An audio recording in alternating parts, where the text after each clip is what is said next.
எனது ஒரு கல்யாணத்துக்கு 30 கோடி ரூபாய் செட்டு போடுறாங்களா? தமிழ் சினிமாவுல இப்போதைக்கு முன்னணி தயாரிப்பாளரா இருக்கிறவர் தான் ஐசரி கணேஷ் அவர்கள். நயன்தாரா அவர்கள் இப்ப நடிச்சிட்டு இருக்க மூக்குத்தி அம்மன் 2 திரைப்படத்தையும் விஜய் சித்து அவர்கள் நடிக்கவிருக்கும் டயங்கரம் திரைப்படத்தையுமே ஐசரி கணேஷ் அவர்கள் தான் வேல்ஸ் நிறுவனம் மூலமா இப்போ தயாரிக்க இருக்காரு. இந்த நிலையில ஐசரி கணேஷ் அவர்கள் அவருடைய மகள் திருமணத்துக்காக சென்னை ஈசிஆர்ல இருக்க சாலையில ஒரு பிரம்மாண்டமான செட்டை போட்டிருக்காராம். அந்த செட்டை போடுறதுக்கு அவரு 30 கோடி ரூபாய் செலவழிச்சிருக்காருன்னு சொல்லப்படுது.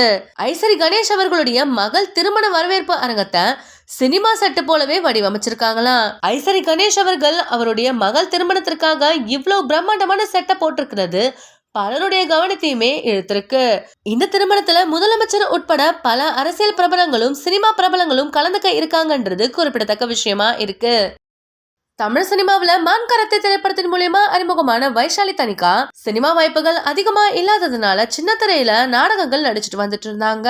சின்ன திரையை பொறுத்த வரைக்கும் மகாநதி உள்ளிட்ட பல சீரியல்கள்ல வைஷாலி நடிச்சிருக்காங்க.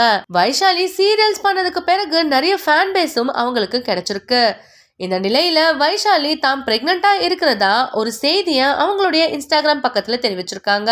அதுல அவங்க என்ன சொல்லிருக்காங்கன்னா, எங்களுடைய குட்டி ஏஞ்சல் சீக்கிரமா வரப்போறாங்க. எங்க குடும்பம் கூடிய சீக்கிரமே 3 பேர் கொண்ட குடும்பமா மாறப்போகுது. எங்க லைஃபோட நெக்ஸ்ட் ஸ்பேஸ்ல கால்தனம் பதிக்கிறதுக்கு ரொம்ப த்ரில்டாவும் எக்ஸைட்டடாவும் இருக்குன்னு வைஷாலி அவர்கள் அவங்களுடைய இன்ஸ்டாகிராம் பக்கத்துல பிரெக்னன்சி செய்திய வெளியிட்டிருக்காங்க. இத பார்த்த பலரும் அவங்களுக்கு வாழ்த்துக்கள் சொல்லிட்டு வந்துட்டு இருக்காங்க. நாங்களும் எங்களுடைய சேனல் சார்பா அவங்களுக்கு வாழ்த்துக்கள் தெரிவிச்சுக்கிறோம். இந்த வீடியோ உங்களுக்கு பிடிச்சிருந்தா லைக் அண்ட் ஷேர் பண்ணுங்க. இந்த வீடியோ பத்தின கருத்துக்களை கமெண்ட்ல சொல்லுங்க. மேலும் இந்த மாதிரியான ட்ரெண்டிங் மற்றும் சினிமா செய்திகள் பார்க்கறதுக்கு நம்மளுடைய ஜிஎல்வி ஸ்பாட்லைட் சேனலை சப்ஸ்கிரைப் பண்ணிக்கோங்க.